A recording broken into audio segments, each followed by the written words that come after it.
আল্লাহ রাব্বুল আলামিন এক ব্যক্তির দোয়া কবুল করতেন, তাকে মুস্তাজাবুদ দাওয়া বানিয়ে দেওয়া হয়েছিল। ওই ব্যক্তিকে আল্লাহ রাব্বুল আলামিন বললেন, এমন কোনো দোয়া করবে না আল্লাহ রাব্বুল আলামিন যেই ক্ষমতা, যেই পাওয়ার তোমাকে দিয়েছেন, সেই পাওয়ার যেন নষ্ট না হয়ে যায়।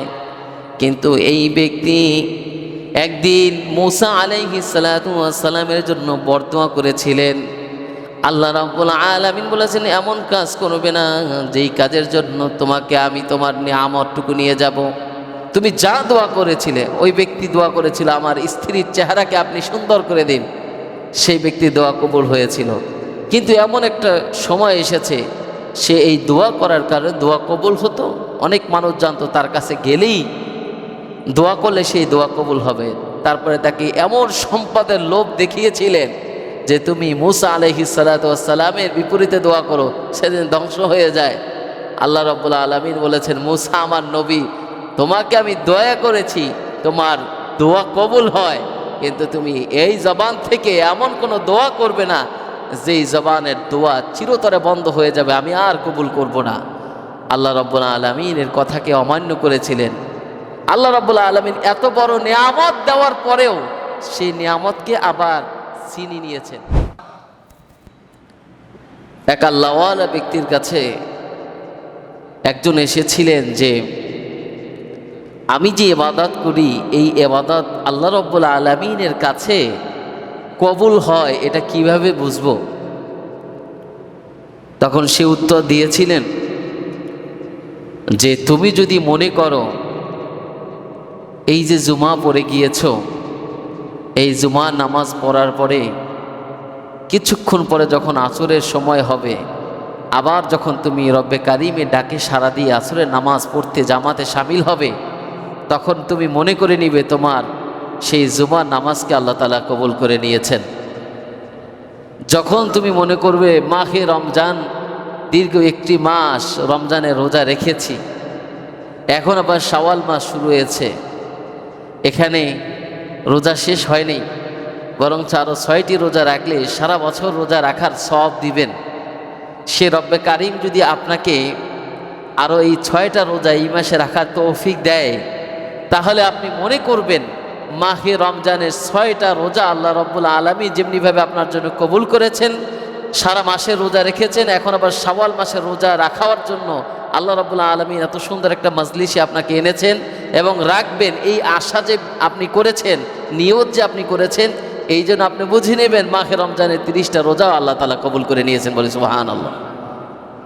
তাহলে বুঝতে হবে, আপনাকে ইবাদত করার সুযোগ যদি বারবার আপনাকে দিয়ে দেয়, তাহলে আল্লাহ রাব্বুল আলামিন আপনার ইবাদতটা খুব বেশি পছন্দ করেছেন। আপনি কেন বোঝেন না? আপনার দোকানের নতুন কর্মচারী থেকে পুরান কর্মচারী যদি অসুস্থ হয়ে পড়ে থাকে, তাকে ভালো ডাক্তার দেখিয়ে আবার তাকে দোকানে নিয়ে যান।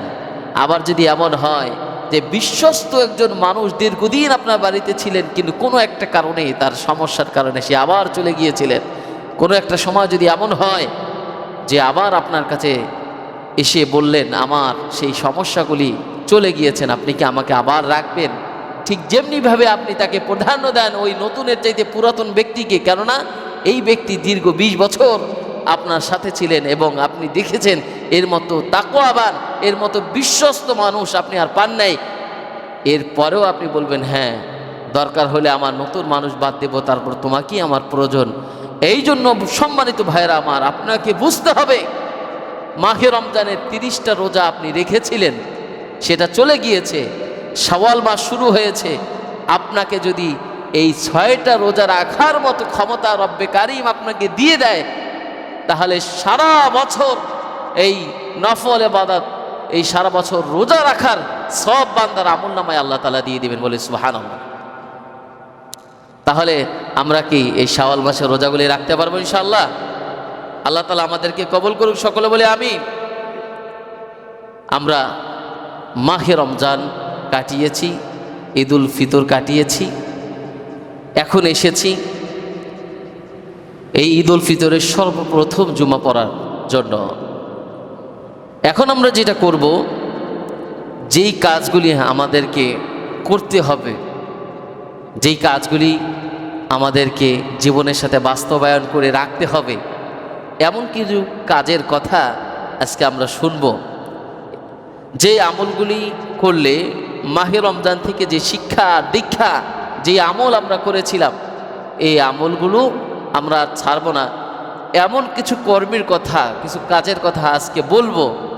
যদি আপনারা আজকের জুমাটুকু মনোযোগ সহকারে শুনতে পারেন, তাহলে আপনি দীর্ঘ একটি মাস রোজা রেখেছেন, এখন যে শাওয়াল মাসে রোজা রাখবেন, এগুলো কাজে দিবে। আজকের জুমার আলোচনা যদি আপনি মনোযোগ সহকারে শুনতে পারেন, এর কারণ হলো আমি সবসময় চেষ্টা করি দীর্ঘ একটা সপ্তাহ পরে আপনারা বিভিন্ন জায়গা থেকে জুমার নামাজ পড়তে আসেন, এমন কিছু কথা রব্বে কারিম জানি আমার মুখ থেকে আপনাদের সামনে উপস্থাপন করার সুযোগ করে দেয়, যেটা আমি সহকারে আপনার সকলে উপকৃত হন, এমন কিছু কথা আমি বলার চেষ্টা করি। এই জন্য আমরা চেষ্টা করব আজকের এই আমলগুলি ধরে রাখার।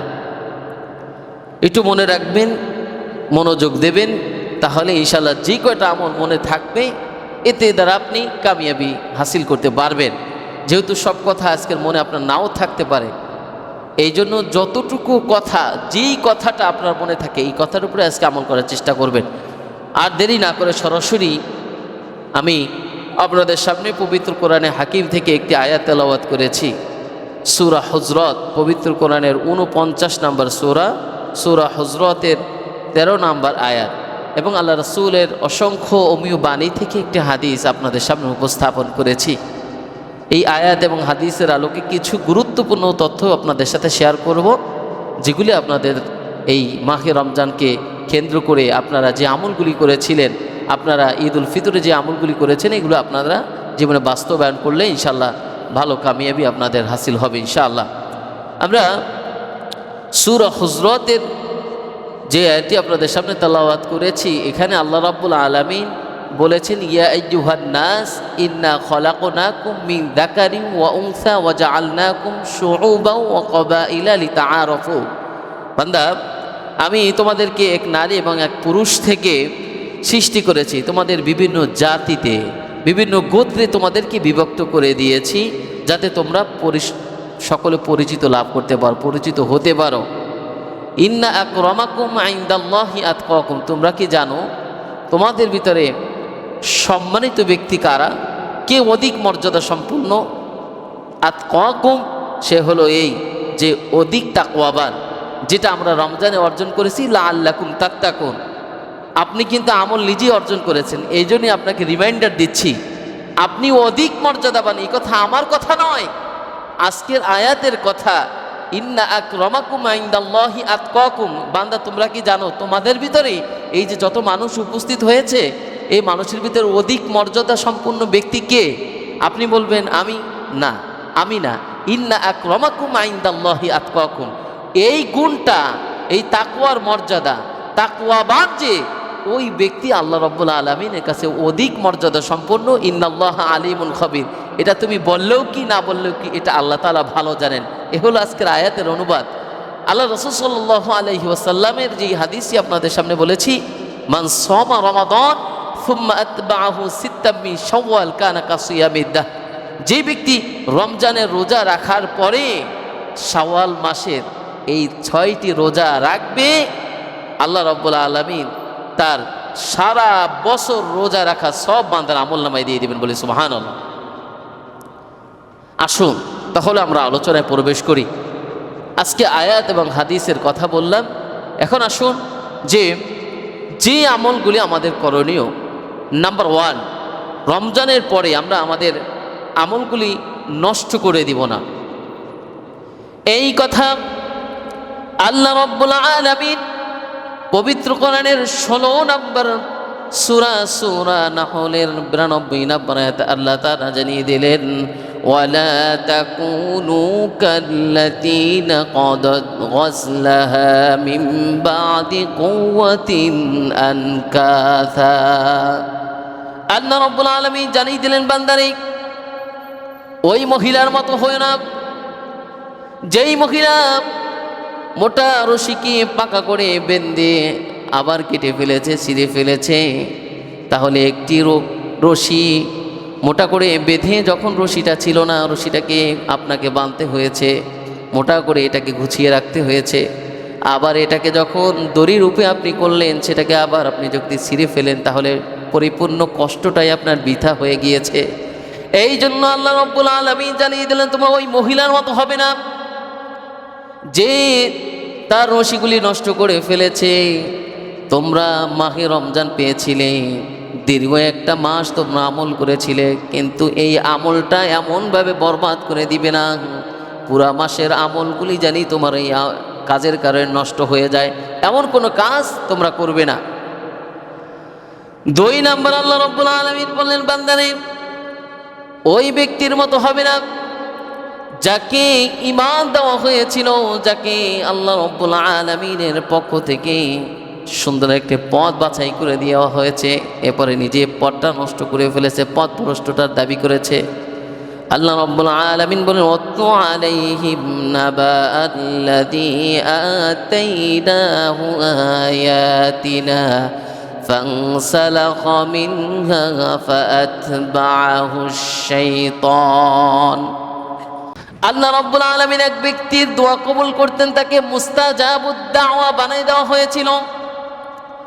ওই ব্যক্তিকে আল্লাহ রাব্বুল আলামিন বললেন, এমন কোনো দোয়া করবে না, আল্লাহ রাব্বুল আলামিন যেই ক্ষমতা, যেই পাওয়ার তোমাকে দিয়েছেন, সেই পাওয়ার যেন নষ্ট না হয়ে যায়। কিন্তু এই ব্যক্তি একদিন মূসা আলাইহিস সালাতু ওয়াস সালামের জন্য বরদোয়া করেছিলেন। আল্লাহ রাব্বুল আলামিন বলেছেন, এমন কাজ করবে না যেই কাজের জন্য তোমাকে আমি তোমার নিয়ামতটুকু নিয়ে যাব। তুমি যা দোয়া করেছিলে, ওই ব্যক্তি দোয়া করেছিল, আমার স্ত্রীর চেহারাকে আপনি সুন্দর করে দিন, সেই ব্যক্তি দোয়া কবুল হয়েছিল। কিন্তু এমন একটা সময় এসেছে, সে এই দোয়া করার কারণে দোয়া কবুল হতো, অনেক মানুষ জানতো তার কাছে গেলেই দোয়া করলে সেই দোয়া কবুল হবে। তারপরে তাকে এমন সম্পদের লোভ দেখিয়েছিলেন যে তুমি মূসা আলাইহিস সালাতু ওয়াস সালামের বিপরীতে দোয়া করো, সেদিন ধ্বংস হয়ে যায়। আল্লাহ রাব্বুল আলামিন বলেছেন, মূসা আমার নবী, তোমাকে আমি দয়া করেছি তোমার দোয়া কবুল হয়, কিন্তু তুমি এই জবান থেকে এমন কোনো দোয়া করবে না যেই জবানের দোয়া চিরতরে বন্ধ হয়ে যাবে, আমি আর কবুল করব না। আল্লাহ রাব্বুল আলামিনের কথাকে অমান্য করেছিলেন। আল্লাহ রাব্বুল আলামিন এত বড় নিয়ামত দেওয়ার পরেও সেই নিয়ামতকে আবার ছিনিয়ে নিয়েছেন। এই জন্য আমি আপনাদেরকে বলি, আপনার জীবনের প্রত্যেকটা সময়, আপনার জীবনের এই মাহে রমজান কাটিয়েছেন, এখন এই শাওয়াল মাস শুরু হয়েছে, এটা আপনাদের জন্য বড় একটা নিয়ামত, যে আপনাকে ইবাদত করার সুযোগ বারবার রব্বে কারিম করে দিচ্ছেন। এটাকে যখন আপনার কাছ থেকে ছিনিয়ে নেওয়া হবে, এই যারা সুস্থ থাকতে সেজদা দেয়নি, এই যারা চেয়ারে নামাজ পড়ে, আপনি তাদেরকে জিজ্ঞাসা করবেন না আপনি সেজদা যে দিতে পারেন না, আপনার কাছে কেমন লাগে? উনি বলবে না, ভালো লাগে না। এর কারণ হলো, যখন সেজদা দিতে পেরেছিল, তখন তার সেজদা দেওয়ার যে ইবাদত, ওইটা যে একটা মনের জায়গা থেকে দেওয়া, বলা, ওইটা করা, আর এখন সেজদা দিতে পারে না। যেই ব্যক্তি দীর্ঘ সময় উযু ছিল, এখন বয়স হওয়ার কারণে তার ওই পরিবারে পবিত্রতা সে রাখতে পারে না, সেই ব্যক্তির কাছে জিজ্ঞাসা করবেন যে আসলে আপনি ইবাদত করে কতটুকু মজা পান? ওই ব্যক্তি বলবে, না, আগেই ভালো ছিলাম, এখন চিন্তায় থাকি কখন আমি অপবিত্র হয়ে যাই, কখন আমি এই কাজটা থেকে দূর হয়ে যাই। এই জন্য সম্মানিত ভাইয়েরা আমার, আপনাকে যদি আল্লাহ রাব্বুল আলামিন বারবার মসজিদে আসার সুযোগ করে দেয়, বারবার ভালো কাজ করার সুযোগ দেয়, তাহলে আপনি বুঝে নেবেন পিছনের আমলগুলি আল্লাহ রাব্বুল আলামিনের কাছে কবুল হওয়ার কারণে আপনাকে বারবার সুযোগ দিচ্ছে। আরে আপনি এই জিনিসটা কেন বুঝছেন না? একজন ব্যক্তি অনেক কাজে ভালো পারদর্শী, অনেক মানুষ এই সেম কাজটাই পারে। এই মসজিদে ধরেন মনে করেন ইমাম সাহেব নাই, একজন মানুষ নামাজ পড়াবেন, তো আপনি সবার ভিতরে খুঁজলেন যে সবাই তো সূরা ফাতিহা পারে, সূরা ফিল পারে, সূরা কুরাইশ পারে, সূরা ইখলাস পারে, তাহলে কাকে নামাজে দেওয়া যায়? আপনিই বলবেন যে সব থেকে সুন্দর সহিভাবে পড়তে পারে, আপনি তাকে নামাজে দাঁড়া করায় দেন। আচ্ছা, এইটা যদি আপনার মুখ থেকে বের হয়ে যায়, তাহলে আপনি কেন বুঝেন না যে আল্লাহ রাব্বুল আলামিন বারবার যে আপনাকে সুযোগ করে দিচ্ছেন, এটা এর কারণ হলো এই, আল্লাহ রাব্বুল আলামিন আপনার কাজ, কথা, সমস্ত কিছু পছন্দ করতেছেন, আবার সুযোগ দিচ্ছেন, বান্দা দেখি না আরেকটু বেশি ইবাদত করে, তুমি আমার কাছে আসো। এই জন্য ভাইরা আমার, ওই ব্যক্তির মতো হওয়া যাবে না যেই ব্যক্তিকে আল্লাহ রব্বুল আলামিন নেয়ামত দেওয়ার পরেও ওই ব্যক্তি আবার আল্লাহ রব্বুল আলামিনের নাশুকরিয়া করে নেয়ামত আল্লাহ তাআলা ছিনিয়ে নিয়েছে। 2 নম্বর। 3 নম্বরে আল্লাহ রব্বুল আলামিন বললেন, শয়তান আমাদের প্রকাশ্য শত্রু, এটা তোমরা জানো। এরপরে শয়তান একটা মাস বাধা ছিলেন, এরপরে অনেক মানুষ শয়তানের প্ররোচনা পড়ে গুনাহ করেছে, কিন্তু এখন এমন হয়েও না যেটা তোমাকে শয়তান আবার আগের মতো তোমাকে শয়তানি করার সুযোগ করে দিবেন এবং তুমি আবার সেই গুনায় লিপ্ত হবে। কেননা দীর্ঘ একটা মাস নিজেকে অনেক কষ্ট করে বেঁধে রেখেছো, কাজ করো নাই, গুনার কাজে লিপ্ত হও নাই, আবার এই কাজে লিপ্ত হবে না। আল্লাহ রাব্বুল আলামিন সূরা ফাতিরের 5 থেকে 7 নম্বর আয়াতে জানিয়ে দিলেন, ইয়া আইয়ুহান নাসু ইন্না ওয়া'দাল্লাহি হাক্কুন ফালা তাগুররান্নাকুমুল হায়াতুদ দুনিয়া ওয়ালা ইয়াগুররান্নাকুম বিল্লাহিল গরুর ইন্নাশ শাইতানা লাকুম আদুউন ফাত্তাখিযুহু আদুওয়া إنما يدعو حزبه ليكونوا من أصحاب السعير الله رب العالمين বলেন, বান্দারে, ইয়া আইয়ুহান নাস ইন্না ওয়া'দাল্লাহি হাক্কুন ফালা তাগুররান্নাকুমুল হায়াতুদ দুনিয়া। মানুষ, তোমাদেরকে আমি ওয়াদা করলাম এই দুনিয়া জানি তোমাকে দুনিয়ায় পেয়ে ভুলে না যায়। তুমি আল্লাহ রব্বুল আলামিনকে এই দুনিয়া পেয়ে ভুলে যাবে না। আল্লাহ রব্বুল আলামিন জানলেন তোমাকে কিন্তু এই দুনিয়া ধোঁকা দিবে। ইন্নামাল হায়াতুদ দুনিয়া লাইব ইন্না ওয়া'দাল্লাহি হাক্কুন ফালা তাগুররান্নাকুমুল হায়াতুদ দুনিয়া ওয়ালা ইয়াগুররান্নাকুম বিল্লাহিল গরুর। এই দুনিয়ার ধোঁকায় তুমি পড়বে না। শয়তান তোমাদের প্রকাশ্য শত্রু, এটা আমি তোমাদেরকে জানিয়ে দিলাম। ইন্নাশ শাইতানা লাকুম আদুউন ফাত্তাখিযুহু আদুওয়া। তোমাদের ভালো কাজ তার সহ্য হয় না। এই কথা আল্লাহ রাব্বুল আলামিন আরেকটু ডিটেইলসে বুঝাইলেন। তুমি কি বুঝতে পারো নাই? সূরা আরাফের 27 এবং 28 নম্বর আয়াতে আল্লাহ তাআলা জানিয়ে দিলেন, ইয়া বানি আদম লা ইয়াফতিনান্নাকুমুশ শাইতানু কামা আখরাজা আবাওয়াইকুম মিনাল জান্নাহ। হে বনি আদম, তোমার কি সন্তান নাই? তোমার সন্তানগুলোকে তুমি যেমনি ভাবে ভালোবাসো, তোমার বাবাও তোমাকে সেমনি ভাবে ভালোবাসতেন। সেই বাবার কথা মনে করো, বাবা আদমের কথা, যেই বাবা আদমকে ওই জান্নাত থেকে বের করে দিয়েছিলেন শয়তান। আচ্ছা, তুমি একবার চিন্তা করো না, তোমার বাবাকে সেই জান্নাত থেকে বের করে দিতে পেরেছেন ষড়যন্ত্র করেই। আর তুমি তো এই দুনিয়ায় থাকো, দুনিয়ার মায়ায় পড়ো না। শয়তান প্রকাশ্য শত্রু। ওই জান্নাত থেকে যেদিনকে বের হয়েছিলেন, এই আদমের কারণে বের হয়েছিলেন। আর ওয়াদা করেছিলেন আদম সন্তানকে জান্নাতে যেতে দেবে না। কিন্তু আল্লাহ রাব্বুল আলামিন বলছেন, ইল্লা ইবাদাল্লাহিল মুখলাসিন, আমার খালেস বান্দারা অবশ্যই আমি তাদেরকে মাফ করে দেব। কিন্তু শয়তান বলেছিল, সুম্মা লাআতিয়ান্নাহুম মিন বাইনি আইদিহিম ওয়া মিন খালফিহিম ওয়া আন আইমানিহিম ওয়া আন শামাইলিহিম ওয়া লা তাজিদু আকতারাহুম শাকিরিন। আমি তাদেরকে ডান বাম সামনে পিছন থেকে ধোঁকা দিব, তোমার যেন শুকরিয়া না করতে পারে। এই জন্য বান্দা, তুমি একবার চিন্তা করবে, শয়তান তোমাদেরকে ভালো জায়গায় নিতে চাইবে না, জান্নাত দিতে চাইবে না। তুমি হাজারো বার রব্বে কারিমের কাছে ক্ষমা চাইবে, কিন্তু শয়তান তোমাকে ধোঁকা দিবে। এই জন্য শয়তান যে আমাদেরকে প্রকাশ্য শত্রু, রব্বে কারিম বারবার আমাদেরকে বলে দিয়েছেন, সতর্ক করে দিয়েছেন, আমাদেরকে বুঝতে হবে দীর্ঘ একটি মাস ভালো কাজ করেছি, এখন জানি সেই শয়তানের ধোঁকায় পড়ে আমাদের ভালো কাজগুলি নষ্ট না হয়ে যায়। 4 নম্বরে, আমাদেরকে নামাজটা ছাড়া যাবে না। মাহে রমজানের জোহর, আসর, মাগরিব, ফজর, আলহামদুলিল্লাহ অনেক মুসল্লি হয়েছে। রমজানের বাহিরে যে মুসল্লি হয় না। রমজান মাসে সেই মসজিদে, সকল মসজিদে মুসল্লি হয়েছে, সবাই নামাজ পড়েছে। এই জন্য নামাজ তোমাকে সমস্ত খারাপ কাজ থেকে বিরত রাখে। কিন্তু তুমি এমন কাজ করবে না যেই কাজ থেকে তুমি জীবনে যাই করো নামাজটাকে ছাড়বে না।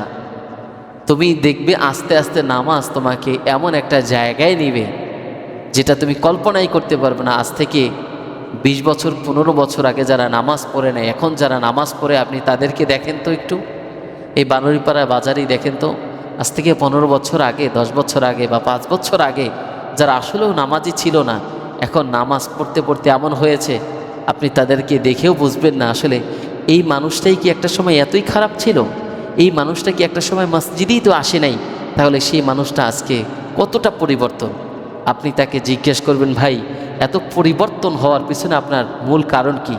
সে প্রথম কথাই বলবে, আস্তে আস্তে নামাজে আসলাম, নামাজে আস্তে আস্তে এমন মহাব্বত তৈরি হলো, আস্তে আস্তে নামাজ আমাকে এই পরিবর্তনের জায়গায় নিয়ে গিয়েছে। এই জন্য আপনাকে পরিবর্তন হতে হলে যেমনিভাবে 1 মাস রোজা রেখে আর 1 মাস নামাজ পড়ি আপনাকে পরিবর্তন করা যাবে না। ওই একটা মাস আপনার জন্য একটা ট্রেনিংয়ের ব্যবস্থা ছিল যে আপনি বাকি 11টা মাস এই ট্রেনিং দিয়ে আপনি চলতে পারেন।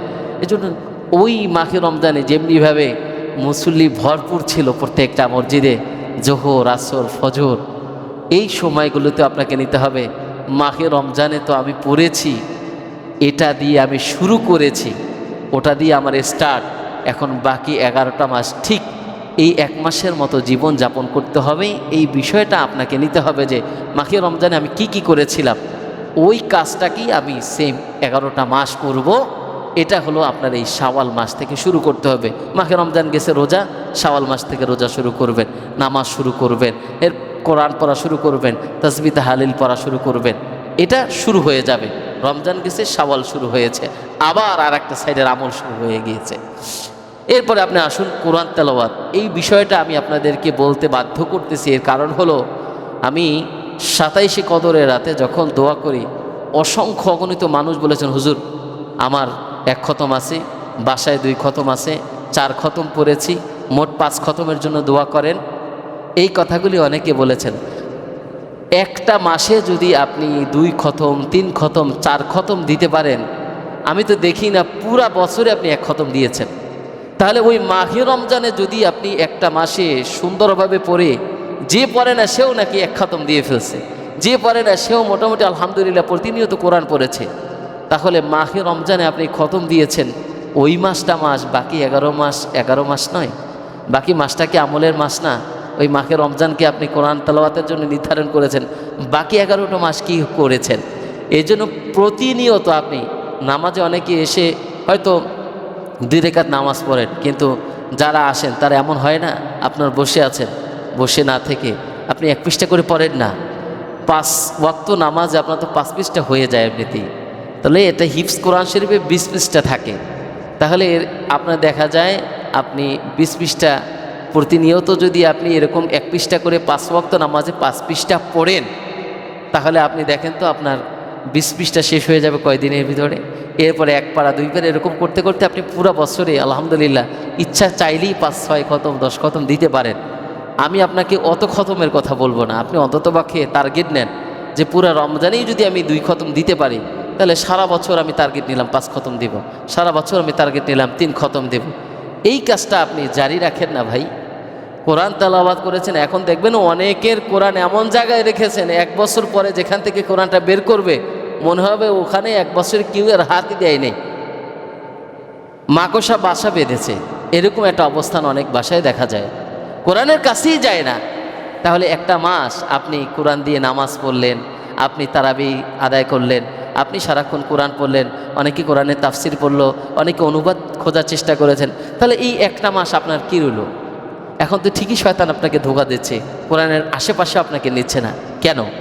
এই একটা মাস যেমনিভাবে 27শে কদরের রাতে আপনি টার্গেট ছিল যে হুজুরকে বলবো যে বাসায় 2 খতম কোরআন হয়েছে, আমি 1 খতম পড়েছি, এই দোয়াটা আপনি যেমনিভাবে 27শে কদরে একটা টার্গেট রাখেন, ঠিক আপনি বাকি 11টা মাসে একটা টার্গেট সিলেকশন করেন যে 11 মাসে আমি এই 11 খতম, অথবা আমি 5 খতম দিব এই 11 মাসে। এই একটা টার্গেট রেখে প্রতিনিয়ত মসজিদে আসেন, একটু কোরআন শরীফটা বের করে পড়া শুরু করেন, এটা চেষ্টা করবেন। অনেকে বলে হুজুর আমি অনেক ভিতরের কঠিন আয়াতগুলি পারি না, এগুলো কোরআন শরীফ পড়ি না। আমি আপনাকে বলবো আপনি ফিল থেকে নাচ পর্যন্ত তো নামাজই পড়েন। আপনি যেই সূরাটা আপনার ভাল লাগে আপনি প্রতিনিয়ত ওই সূরাটা মস্ক করেন, ওই সূরাটা আপনি তেলাওয়াত করেন, ওই সূরাটার অনুবাদ জানার চেষ্টা করেন। এখানে যারা ফিল থেকে নাচ পর্যন্ত আপনি নামাজে পড়েন, কয়জন আছেন আপনি ফিল থেকে নাচ পর্যন্ত অনুবাদ পারেন? সূরা ফাতিহা নামাজ এমন কেউ নেই সূরা ফাতিহা এখানে পারে না, সবাই নামাজে সূরা ফাতিহা পড়ে। আচ্ছা, সূরা ফাতিহার অনুবাদ কয়জনে পারে? এই জন্য আপনি যে রমজানে উদ্যোগ নিয়েছেন, একটু অনুবাদ পড়ার চেষ্টা করেছেন, তাফসীর পড়ার চেষ্টা করেছেন, কিছু ইসলামিক বই পড়ার চেষ্টা করেছেন, এটা কেন মাহে রমজানে শুধু থাকবে? এই মাহে রমজান চলে গেল, শাবাল মাস শুরু হলো, আপনার ইবাদতটা আরও বাড়িয়ে দিতে হবে। কেননা আপনি ওই ইবাদতের যে একটা ফিডব্যাক, এই ফিডব্যাকটা বাকি 11টা মাস আপনাকে পেতে হবে। আর না হয় আপনি বুঝে নেবেন আল্লাহ রাব্বুল আলামিন পছন্দ করে নেই। এই জন্য আল্লাহ রাব্বুল আলামিন বললেন, ওয়াকালার রাসূলু ইয়া রাব্বি ইন্না কওমি ইত্তাখাযু হাযাল কুরআনা মাহজুরা। আপনাকে জানি কোনার বাহির করে না দেয়, রাসূল আপনি বলে দিন ওই ব্যক্তিদেরকে যাদের কোরআন থেকে তারা বিচ্ছিন্ন হয়ে গিয়েছে, এইরকম বিচ্ছিন্ন আপনি হবেন না, তাহলে পুরো রমজানটা আপনি যেই ইবাদত করেছেন ইবাদতের কোনো কাজই আসলো না। 6 নম্বরে আপনি বেশি বেশি জিকির করার চেষ্টা করেন। এই জিকিরটা হলো এরকম, আল্লাহ রাব্বুল আলামিন বললেন, ইয়া আইয়ুহাল্লাযীনা আমানু যকুরুল্লাহা যিকরান কাসীরা ওয়াসাব্বিহুহু বুকরাতা ওয়া আসীলা। সকাল এবং সন্ধ্যায় ফজরের নামাজের পরে সময় নেন এবং মাগরিবের পরে 6 রাকাত আওয়াবিন পড়ে এরপরে কিছু সময় জিকির করেন। আর না হয় ঈশার নামাজের পরে ঘুমাতে যাওয়ার আগে বাজারে থেকে দোকানপাট অফ করে মসজিদ খোলা থাকে, তখন আপনি 2 রাকাত নামাজ পড়ে কিছু সময় জিকিরের জন্য ব্যয় করেন। এরপরে আপনি জিকির করে বাড়িতে যান, জিকির করতে করতে আপনি বাড়িতে যান। জিকির আপনার অন্তরকে পরিষ্কার করে, জিকির আপনার গুনাহকে মাফ করে। কেননা জিকির মানুষের অন্তরে এমন যেই অন্তর, যেই নফস আপনাকে গুনাহে বাধ্য করেছে, কালো করে ফেলেছে, সেই জিকির দ্বারা আপনি আপনার নফসকে পরিবর্তন করতে পারেন, পরিষ্কার করতে পারেন। এই জন্য জিকিরটা আপনার আমলের ভিতরে থাকা লাগবে। 7 নম্বরে আল্লাহর বিরু তথা সত্যবাদী যারা, সত্য পথে যারা চলে, যারা আল্লাহওয়ালাদের সোহবাত গ্রহণ করেন। আপনার আশেপাশে অনেক ভালো মানুষ আছে, খারাপ মানুষের সাথে না চলে আপনি দীর্ঘ 1 মাস যাদের সাথে চলেছেন, যাদেরকে নিয়ে নামাজে গেছেন, যারা রোজা রেখেছেন, যাদেরকে আপনি ইফতারির জন্য ইনভাইট করেছেন, সেহরির জন্য ডেকেছেন, এই মানুষগুলোকে নিয়ে আপনি কাজ শুরু করেন যে ভাই 1 মাস তো চলে গেল, এখন আর আগের মতো পাইলি এটা সিগারেট মুখে না দেই, পাইলি নামাজ থেকে বিরত না রাখি, পাইলি মিথ্যা কথা না বলি, দোকানপাটে বসেছেন পাইলি একটা মানুষকে গিবাদের সাথে সম্পৃক্ত করে দিয়েছেন, উনি কথা বলা শুরু করেছে, সাথে আপনিও তার সাথে অ্যাড হয়ে শুরু করলেন প্রচণ্ড পরিমাণে গিবাদ। এই কাজগুলি যেমনিভাবে রমজানে আপনি নিজেকে পরিবর্তন করেছিলেন, এখন চেষ্টা করুন না। এখন তো আপনি চাইলে আরও বেশি করতে পারেন। অনেক সময় দেখা যায় রমজানে রোজা রেখে অনেক ইবাদত করতে আপনার কাছে কষ্ট হয়েছে, রোজাদার, এখন তো পানি তৃষ্ণা আপনার নেই, আপনার দাঁড়িয়ে থাকতে পারবেন, আপনি চাইলে খেতে পারবেন। এই কাজগুলি এই শাবাল মাস থেকে শুরু করে দিন। কেননা আল্লাহ বিরু সত্যবাদীদের পথ, আল্লাহওয়ালাদের সোহবাত যেই ব্যক্তি গ্রহণ না করেছে তার পরিবর্তন হওয়া সম্ভব নয়। একা একা পরিবর্তন হবেন কার সাথে? যখনই আপনি কোনো ভালো মানুষের সাথে, আতরওয়ালার সাথে থাকলে তো আতরের ঘ্রাণ আপনার গায়ে আসবে।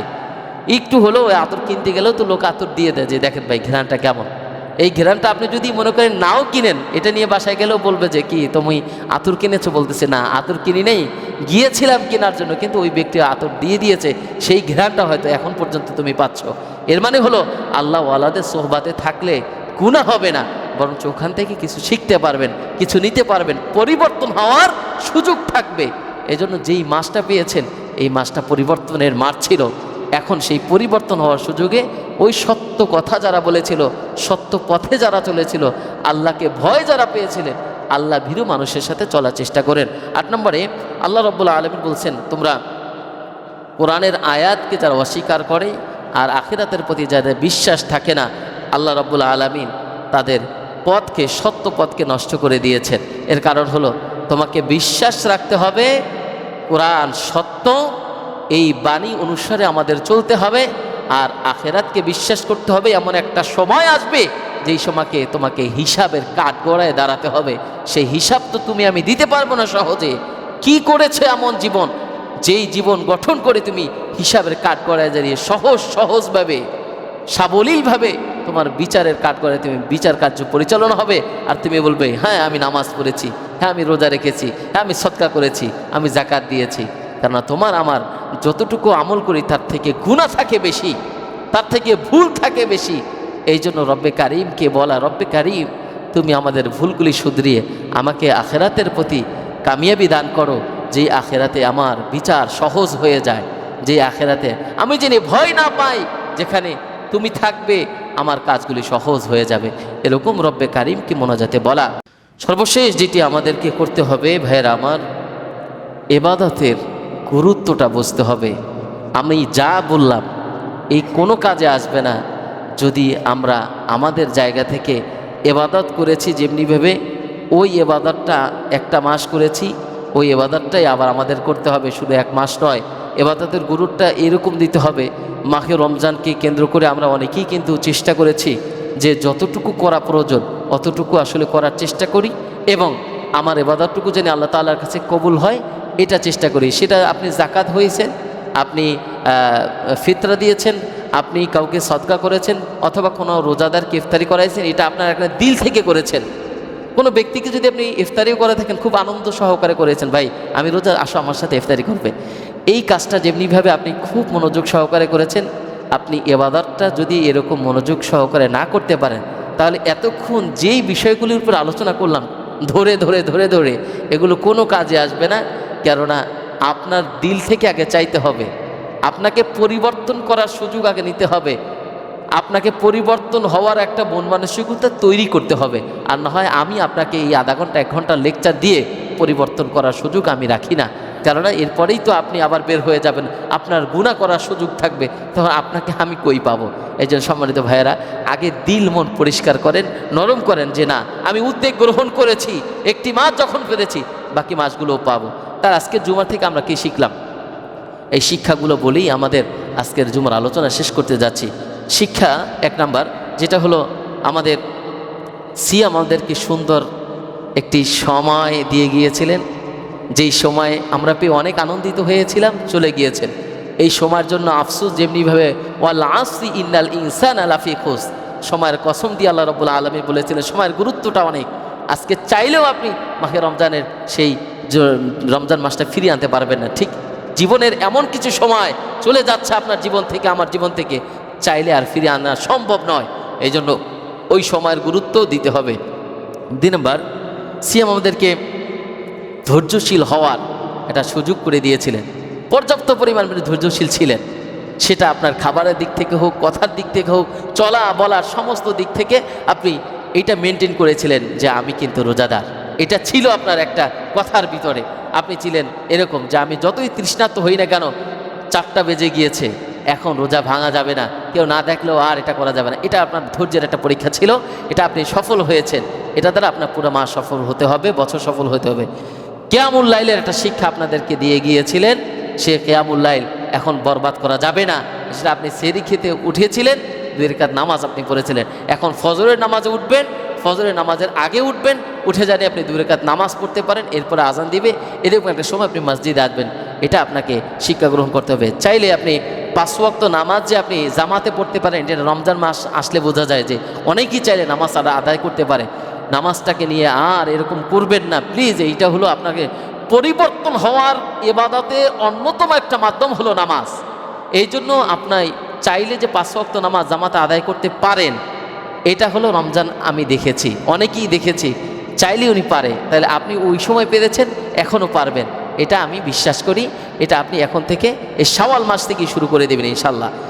এরপরে আপনি সৎকর্মের একটি প্রতিযোগিতা করেছেন, অমুক ভাই ইফতারি দিয়েছে, আপনি দিয়েছেন, অমুক ভাই রোজা রেখেছেন, আমিও রোজা রাখবো, অমুক ভাই নামাজ আদায় করেছে, আমিও নামাজ আদায় করবো, অমুক ভাই 29 দিনই এই তারাবির নামাজ পড়েছেন, আমিও পড়ব।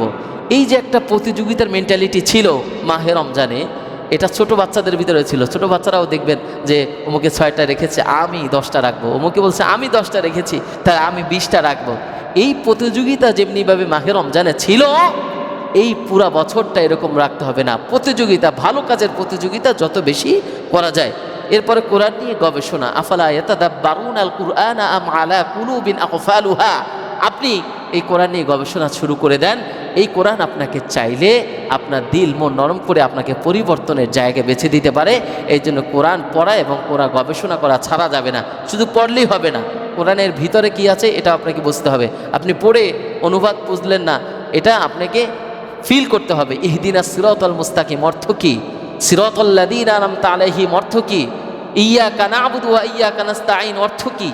এই অর্থগুলি পড়লে আপনার হৃদয়ে একটা আলাদা অনুভব তৈরি হবে যে না, আলহামদুলিল্লাহ, আল্লাহ তো বারবার বলছে তুমি সরল সঠিক পথ চাও, হ্যাঁ আমার কাছেই সাহায্য চাও, তুমি তো আমার ইবাদত করতেছো।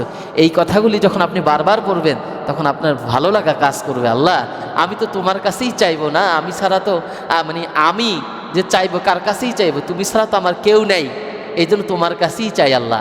এই কথাগুলি যখন আপনি বেশি বেশি বলতে পারবেন, আল্লাহ তাআলার কাছে বেশি পছন্দনীয় ব্যক্তি হবেন। সর্বশেষ যেটা, আল্লাহ রাব্বুল আলামিনের পছন্দনীয় ব্যক্তি বা বান্দা হতে হলে আপনাকে তাকওয়ার বিকল্প কোনো লাইন নেই।